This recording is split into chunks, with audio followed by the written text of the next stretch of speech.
welcome back to my channel. My name is Stacey Flowers and I'm a student of Dave Ramsey's Financial Peace University, and I'm on a journey to become 100% debt-free. My current debt is nearly $200,000. I'm on baby step number 2 to repay all of my debts. My income is right around $5,000 on average each month, and I work for myself part-time. In this video, I'm going to be doing a new budget for May 2019, and I'm going to be discussing some things that I think are relevant to the journey as we go along. So if you are interested in that, please keep watching.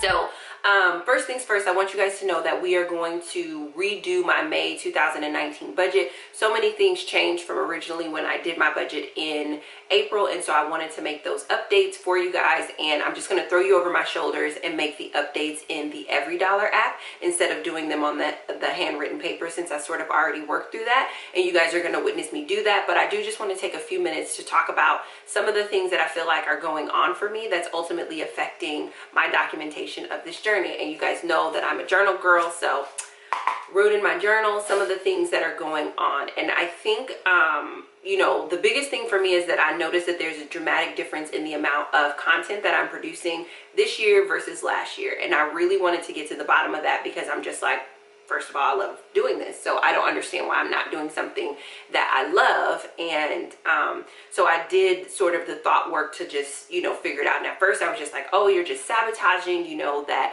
the number of videos has a direct correlation with how much money you make, and you're just trying to slow down how much money is coming in, so that's why you're not doing videos. But I did the thought work and the inner work all the way back. That the lie detector test determined that was a lie. Then I was like, oh, well, maybe you're just tired because you go live every morning on Instagram, and so maybe it's just a lot of video content and you just creatively don't have anything else that you want to express. The lie detector test determined that was not true. And so I kept working through different possible options for what it could be, for what was keeping me from producing content, and ultimately documenting this journey in as much detail as I felt like I did last year versus this year. And the two things that I concluded were affecting it is, one, I don't feel the stuff that I want to talk about, the stuff that I want and need to talk about, I don't feel safe to discuss in this open forum.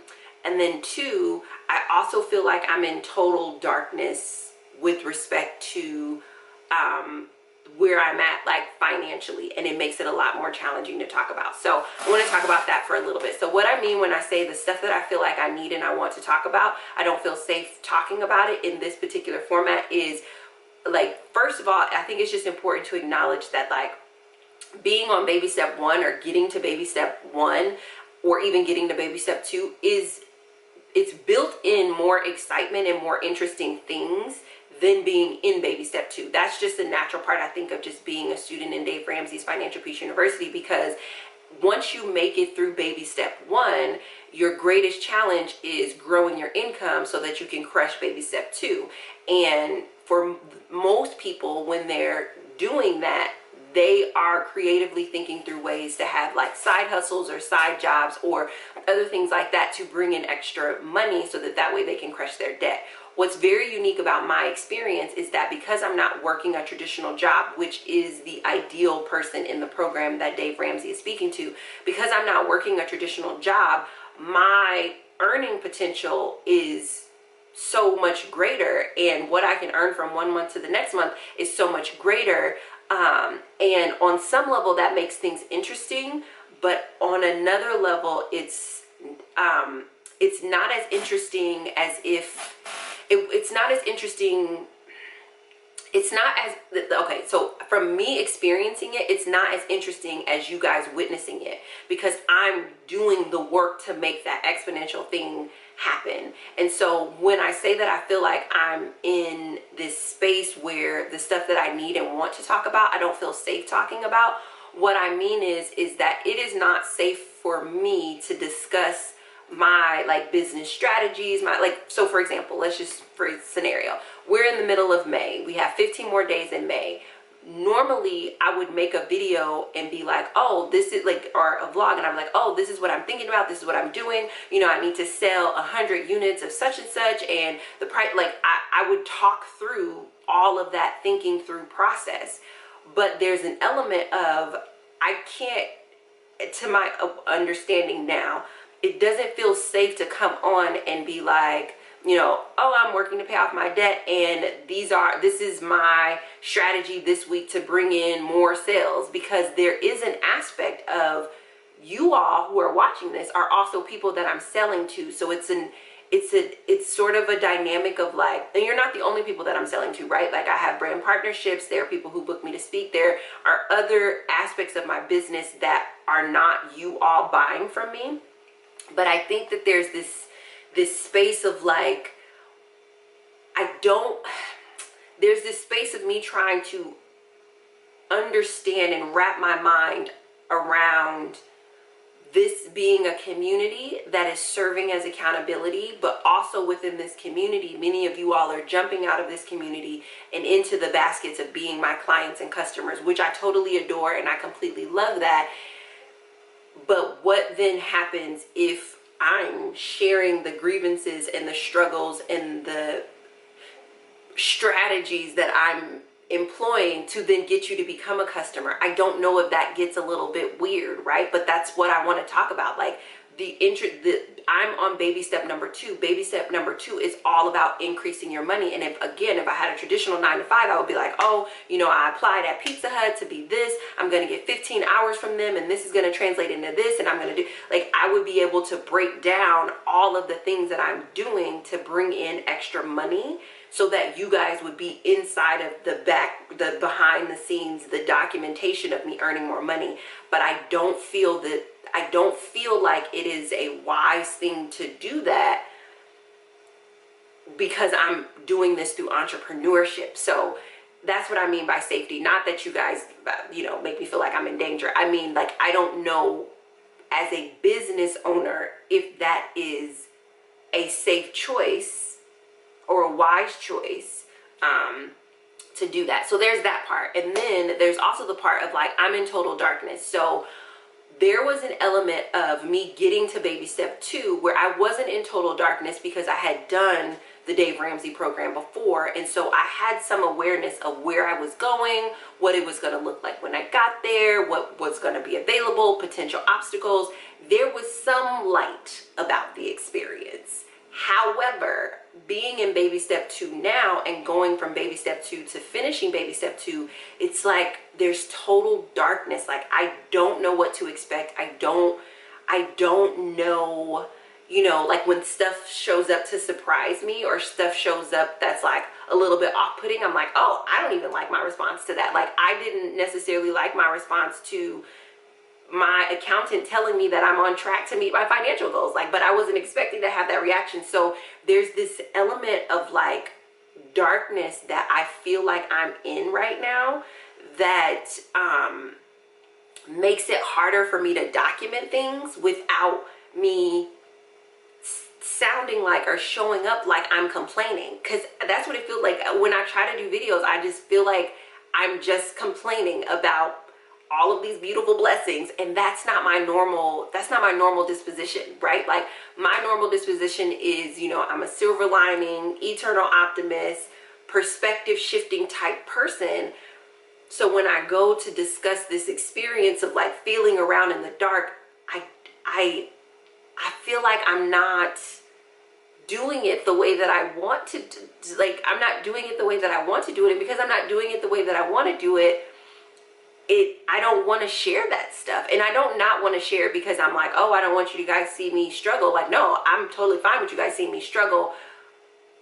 But I think that there's something that is like not awesome about it, that I'm like, this is not valuable for anyone. Like, you are just venting, and venting one time, okay. Venting 2 times, all right. But venting for 6, 7 videos in a row, no, ma'am. You're gonna go somewhere, you're gonna clean up your stuff. So there's this element of darkness and confusion that I'm in, that I want to be able to share and express, but I just haven't figured out how to do that without it, like, because like I do my videos and then I'm editing them and I'm like, I don't know, like, and even by the time, like, if I record the video on Monday and then I'm editing it on Friday, I'm like, I don't even think like Yeah, so that's what I mean by the darkness. Like, there's not enough light that I can say that I know where I'm taking you guys this year. Obviously, I know I'm taking you guys on the journey of me completing baby step 2, but because it's so dark and unknown,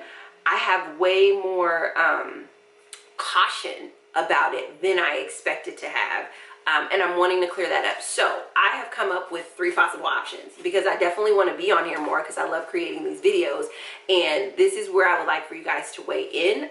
One option is I can talk about the stuff that I feel like I need and I want to talk about, and I can turn off the comments, because the weirdness of you guys being community and clients, I think that I wouldn't be as aware of it or as inundated by it if I didn't have comments where people were like being weirdy McWeird pants. And people get weirdy McWeird pants about money, and it's just like, it's one thing for you guys to be weirdy McWeird pants about my personal money, but it's another thing for you to be weirdy McWeird pants about my business earning money.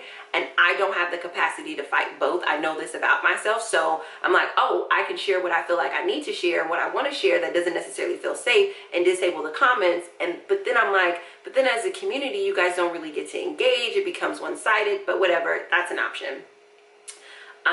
My option 2 that I was thinking of is I cannot talk about the stuff that I'm doing to complete baby step 2, which is ultimately different things that I'm doing in my business. I cannot talk about that, and that results in me posting less frequently.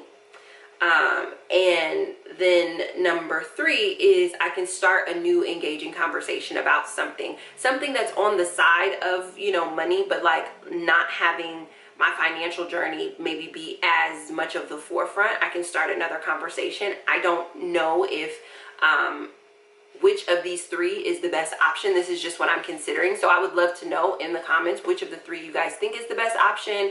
If you have another suggestion, I'm totally open to that. But I'm really trying to work through this, because I would prefer to post more frequently because I love this stuff. But I also am very mindful about my influence. I'm very mindful about those things, and in me being mindful about that, I really am very thoughtful about what I post and what I don't post. And so so there's that. That's what I'm thinking. That's what's been on my mind. That's why there hasn't been as much frequency in me posting. It's just because I'm trying to figure out, what does that actually mean in this baby step? And for me as an entrepreneur, it means something totally different than and even we were discussing this in the budget thing where I was talking about my accountant was like, you know, on the business side, increase your expenses. It's like, that feels weird, right? Like, if I go buy a computer while I have $200,000, like a laptop, like a $2,000 laptop to create a business expense, that feels so weird while I have $190,000 personal liability. So I'm trying to figure out how to express what I'm doing to increase my income so I complete this baby step without it getting weirdy McWeird pants. And I would love your suggestion. Now I'm going to throw you guys over my shoulder, and we're going to redo May 2019's budget. All right, so you guys are seeing my May budget. I went ahead and deleted the numbers because I am going to change those to be different than what we originally had, because you remember the top of the May budget, I was expecting to travel to Rwanda. I was also expecting to travel home. That did not happen. Other things that happened this month too is I was temporarily relocated to a new apartment because there was something that happened in my old apartment that resulted in just me being severely triggered with respect to my PTSD, which shifted some things just a little bit. But I say that to say that this budget looks a little bit different in terms of money.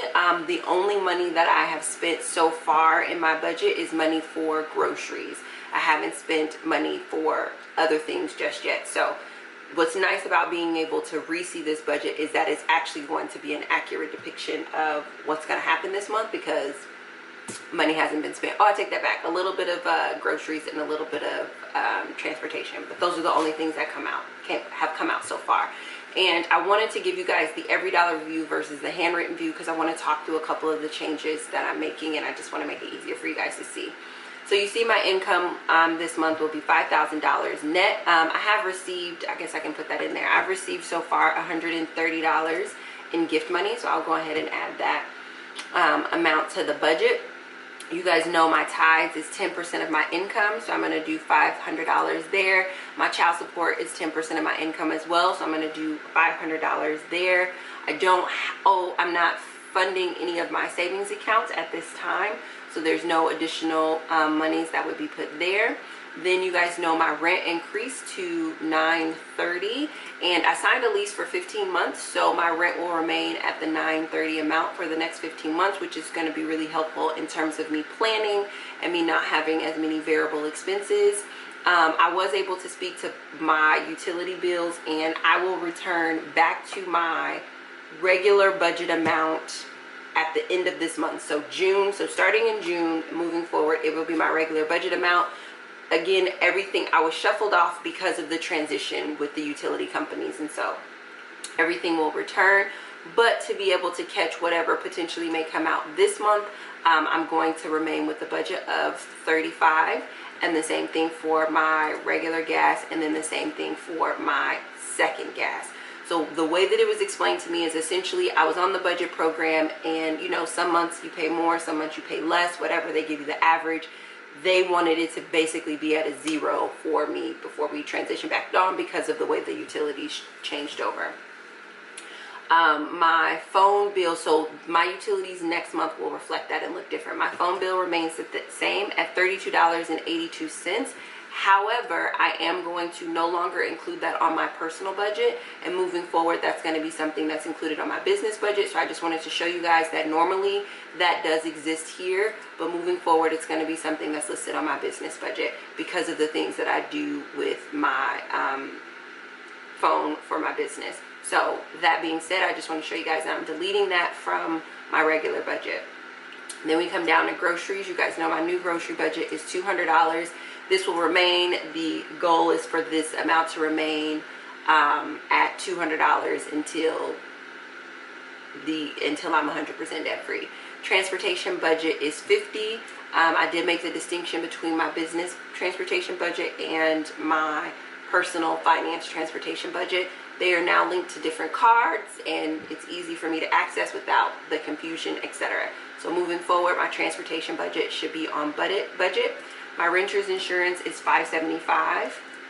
My health coverage is $150, and I'm currently in the process. I have one more screening for my life insurance, and so what I'm still budgeting for life insurance is $15. The quote that I received is a little under $15, but we will have the exact amount next month. So for now, I'm just going to budget the $15. For therapy, as of late, I've been going to therapy once a month just because of what happened earlier in this month. I am going to go twice a month, or twice this month, because that was a very intense experience for me, and I want to make sure that I stay healthy throughout the remainder of this month. My trainer is $400. My gym membership is $499. My pocket money this month, I don't believe that I gave myself any pocket money this month, and I'm fine with that. I may come back and reconcile that a little bit later, but I don't originally remember giving myself any pocket money. And then college prep for my son is $100. Before, there was an expense for me traveling to Rwanda, and there was expense for me traveling home. Unfortunately, because of what happened earlier in the month, I don't have the mental and emotional capacity to travel home, because I can't afford mentally and emotionally to be dysregulated again like that. So, and I'm not saying that that would happen, but just because of what happened at the beginning of the month, it just wouldn't be the best choice for me. So that's no longer something that I'm going to do. Now, one of the big changes that I made is to my debt snowball, because I realized that one reason I can't get it rolling is just because these IRS expenses keep coming up, but another reason that I can't get it rolling is because I don't have traditional types of debt that show up with a minimum payment, and because I'm making it up, they get to move, they get to flux, they get to do all that stuff, and I don't want to do that anymore. So what I decided, because I don't want variable expenses, is that I want my debt minimum that I'm paying to be $2,000. And I came to that number by adding up, generally speaking, what things are.